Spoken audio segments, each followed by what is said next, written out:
नमस्कार केमन आছেন सबाई कलकाताबासी घरकन्ना ब्लगे आपनादेर स्वागतम। आज के आबारो आमी एकटा नतून रेसिपि निये चले एसेछि आपनादेर सामने। सेटा हलो दई कातला।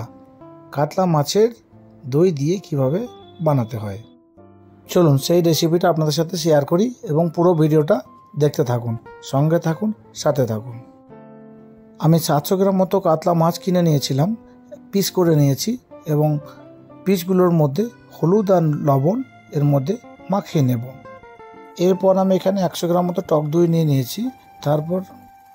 এরপর আমি জিরে গুঁড়ো দিলাম 1 চামচ, লঙ্কা গুঁড়ো দিলাম 1 চামচ, স্বাদ মতো লবণ দিলাম, অল্প একটু এর মধ্যে চিনিও দিয়ে দিলাম।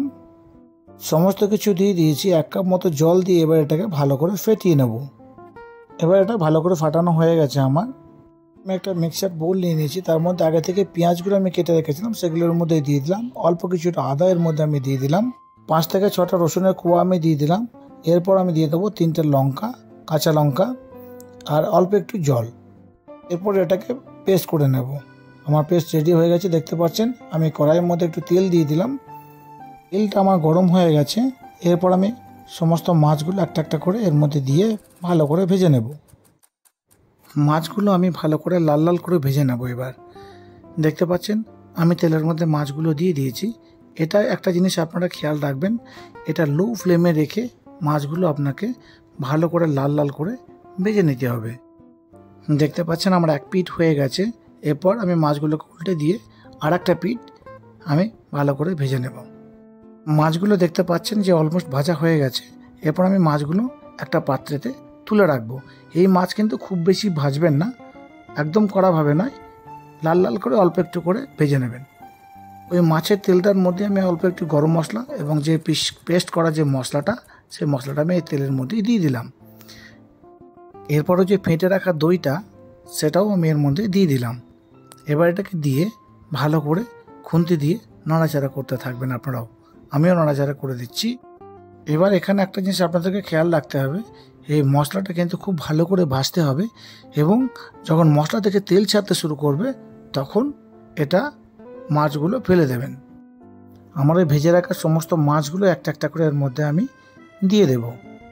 আমার এই ভেজে রাখা মাছগুলো এরপর একটা একটা করে আমি এর মধ্যে দিয়ে দেব। দেখতে পাচ্ছেন যে মশলাটা আমার পুরোপুরি তেল ছেড়ে দিয়েছে।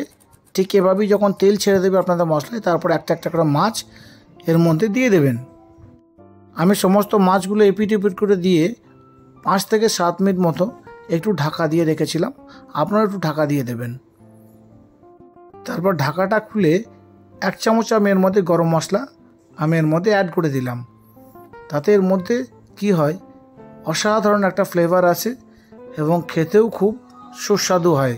আর ঠিক এভাবে দই কাতলা রান্না করলে কি অসাধারণ খেতে লাগে। আপনারা একবার ট্রাই করে দেখবেন, অতি অবশ্যই ভালো লাগবে। তাহলে আমার এই দই কাতলা রেসিপি যদি আপনাদের ভালো লেগে থাকে তাহলে একটা লাইক করে দেবেন। আর যদি প্রথম হয়ে থাকেন এই চ্যানেলে তাহলে সাবস্ক্রাইব করে নেবেন।